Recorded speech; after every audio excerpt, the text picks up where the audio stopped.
Selamat datang kembali di pembahasan mendalam kita. Anda mungkin sering ya melihat atau bahkan mengalami sendiri tantangan di perusahaan. Gimana caranya biar bisnis yang sekarang tetap sukses, tapi juga bisa terus berinovasi buat masa depan. Betul. Kemampuan buat menyeimbangkan keduanya ini antara eksploitasi dan eksplorasi, nah itu yang sering disebut ambidextritas. Dan kali ini kita mau fokus banget ke peran pemimpin ya. Kita akan bahas bab 9 dari buku Lead and Disrupt. Katanya, pemimpin dan tim senior itu jadi faktor penentu. Iya, jadi kayak porosnya gitu. Mereka lah yang menentukan berhasil atau enggaknya perusahaan mengelola keseimbangan krusial ini. Kita akan lihat kenapa ada yang gagal dan ada yang berhasil. Oke, jadi intinya struktur organisasi aja nggak cukup ya. Kepemimpinan yang aktif, apalagi dari atas, itu penting banget. Sumber kita akan dari pengalaman nyata di Havas, NASA, Mises, BT gitu ya. Betul.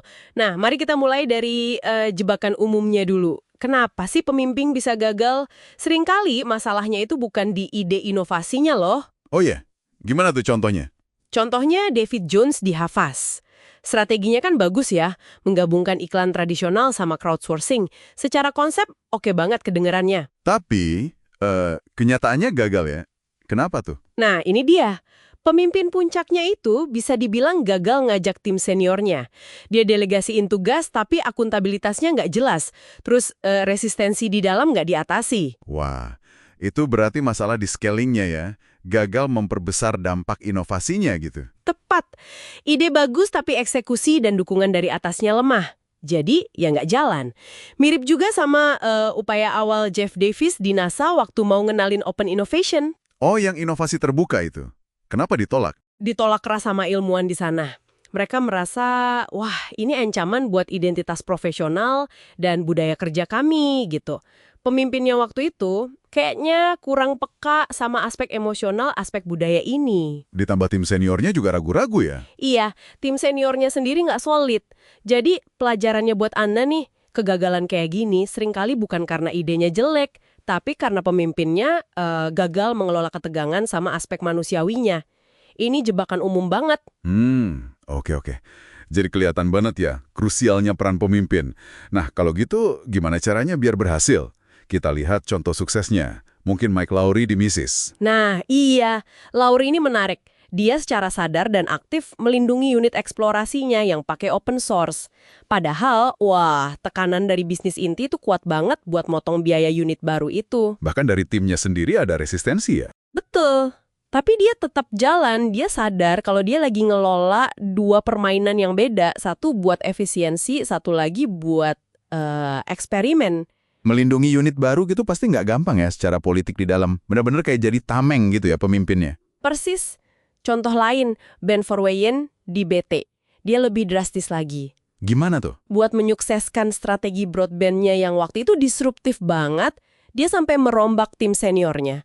Terus sistem insentifnya diubah biar orang mau kolaborasi. Wow, sampai segitunya ya? Bahkan, dia juga secara sadar mengubah gaya kepemimpinannya sendiri. Jadi pemimpin yang berhasil itu benar-benar terlibat aktif. Jadi nggak cuma kasih perintah terus lepas tangan ya, tapi ikut melindungi, mengelola konflik, memastikan tim seniornya kompak, walaupun mungkin harus ambil keputusan sulit soal tim atau bahkan soal diri sendiri. Tepat sekali. Nah, di bab 9 itu dirangkum jadi 5 prinsip kepemimpinan ambidextrous. Ini bisa jadi panduan praktis buat Anda. Pertama, ciptakan aspirasi strategis yang mengikat emosi. Maksudnya gimana tuh? Bukan target angka aja. Betul. Jadi visinya itu harus besar, menyatukan, dan bisa diterima tim senior. Biar unit eksplorasi itu dilihat sebagai peluang, bukan ancaman. Kayak visi jadi jaringan berita bukan koran di USA Today dulu. Oke. Prinsip kedua? Tentukan siapa yang mengelola ketegangan. Ini penting. Jadi harus jelas siapa yang jadi penengah antara bisnis inti sama eksplorasi. Apa pemimpin puncak langsung, kayak Lowry, model hub and spoke? Atau diserahkan ke tim senior bareng-bareng, kayak Verwaayen gitu ya, model team-centered? Nah, itu dia harus dipilih secara sadar. Terus yang ketiga, bangun kapasitas tim senior buat mengelola kontradiksi.